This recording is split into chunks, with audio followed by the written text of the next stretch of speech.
EVs are the future, but General Motors might not be in it. CEO Mary Barra just made a huge mistake, and ever since then, GM's EV sales have been falling. GM lost more than $1 billion on EVs all year, but that's just the tip of the iceberg. If you're looking to buy a GM EV, you must hear what I'm about to tell you very carefully. First off, GM's been shouting from the rooftops about their sales bouncing back big time in 2023. They sold about 2.6 million vehicles, which is their best performance since the pre-pandemic glory days of 2019. Sounds impressive, right? Despite these seemingly stellar numbers, the truth behind their EV sales is not all that great.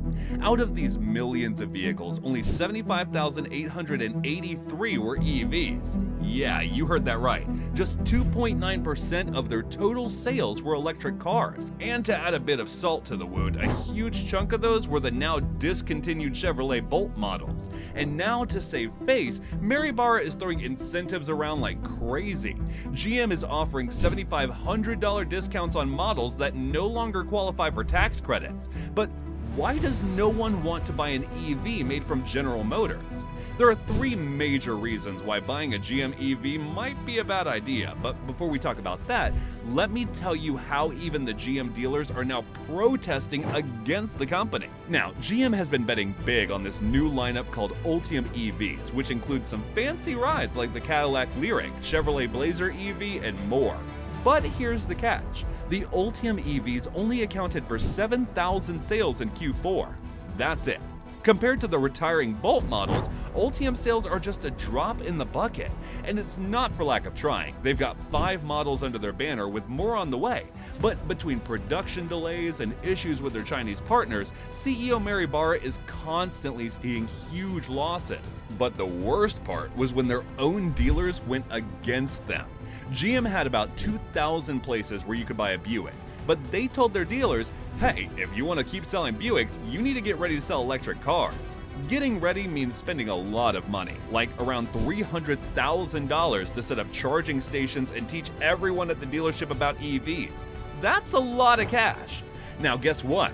About half of these Buick dealers said, no way, we're not spending that much, and decided to leave. GM offered them money to go quietly, and many took the offer. So now there are way fewer Buick dealers than before. Even though Buick is selling a lot of cars this year, losing so many dealers is a big deal. GM says it's okay because most people in the US still live close to a Buick dealer, but it's definitely shaking things up. But it's not just Buick or GM having a tough time with this switch to electric cars. Dealers from other car companies are also worried. They're looking at all these new electric cars coming in and saying, hold up, not everyone wants to buy these yet. They even wrote a letter to the president asking to slow down on pushing electric cars so fast. 4,000 dealers sent this letter, and you know what? These dealers know the market best. They're the ones out selling cars and seeing EV inventory stack up in dealer lots. Now, let me tell you about the 3 major reasons no one wants to buy GM EVs. Number 1, loads of safety recalls. First up, we have recalls that are completely ruining GM's reputation for being reliable, and I'm not talking about 1 or 2 or even 100 vehicles being recalled. GM had to recall more than 500,000 cars. Why? Because first, they were forced to rush into EVs, and now due to all the pressure and tough competition from Tesla and Ford, GM had to make EVs in a hurry. And with all that, General Motors missed out on what they do best, make solid cars with great build. GM had to pull back about 1 million of their SUVs, including models like the Buick Enclave, Chevrolet Traverse, and GMC Acadia. The problem? The airbags could explode and send metal flying everywhere, which is the opposite of helpful. Now get this. These faulty airbags have been linked to some really tragic stuff, including 2 deaths and several severe injuries. And GM's recall drama doesn't end with just airbags. They've also had to call back over 300,000 vehicles because their tailgates might just decide to open up while you're driving. Imagine cruising down the highway and your stuff starts flying out the back. Not cool. This recall includes some heavy hitters like the Chevrolet Silverado and GMC Sierra models that have power unlatching tailgates. But wait, there's more. GM's not alone, with over 1.3 million vehicles from various automakers, including Ford, Chevrolet, BMW, Mitsubishi, and Chrysler, being called back for a whole menu of issues, from faulty child seat latches in Chevrolet and GMC SUVs to rear-view cameras in Mitsubishi Outlanders going on the fritz. It's like every car company's got some skeleton in their closet. The big takeaway here is that while EVs and fancy tech are great, car companies really need to nail the basics, like not having your vehicle potentially turn against you. There have been some cases of EVs catching fire too, but that is pretty rare. In fact, a gas car is 20 times more likely to catch a fire. Number 2. Mary Barra's Chinese ties. Now, the second reason GM is facing issues is their failures in the Chinese market. So GM's been trying to keep its crown in China, pushing out new electric vehicles or EVs and all that jazz. But despite all these shiny new toys, their sales have been slipping.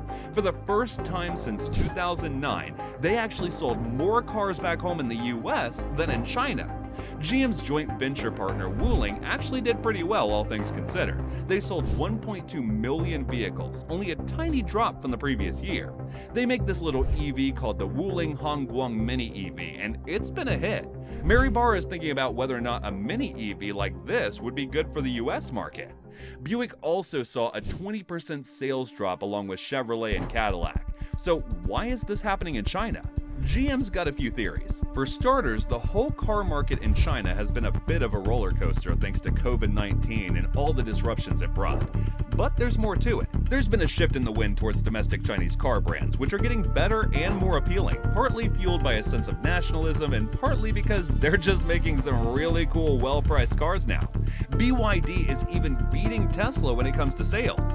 Looking back, GM's glory days in China peaked in 2017 with 4 million sales, but since then, it's been a bit of a downhill ride. Their losses in China have caused General Motors to delay their EV plans in the US and even delay the launch of their upcoming EV pickups. Number 3. Tough competition from other brands while Mary Barra stays stubborn. So here's the scoop. Mary Barra recently dropped some truth bombs that have everyone's jaws on the floor. She's come out and said the electric cars are just not profitable for GM at the moment. She even refused to lower prices even when everyone was offering discounts. Barra's pointing out a harsh reality. The cost of batteries, which are pretty much the heart and soul of EVs, are still sky high. And until those costs come down, making a cheap yet profitable EV is like trying to find a unicorn in a haystack. Yep, despite all of these high-flying plans and ambitions, GM stock has been taking a bit of a nosedive. Since Barra took the helm, the stock hasn't been performing as well as one might hope, given the company's massive shift towards an electric future. It's a bit of a head-scratcher, especially considering Barra's been raking in a hefty paycheck with around $29 million in compensation for the past couple of years. So what's the takeaway from all this? GM's got ambition, no doubt. They're dreaming big with their electric future, aiming to crank up their EV production to 1 million units annually by 2025.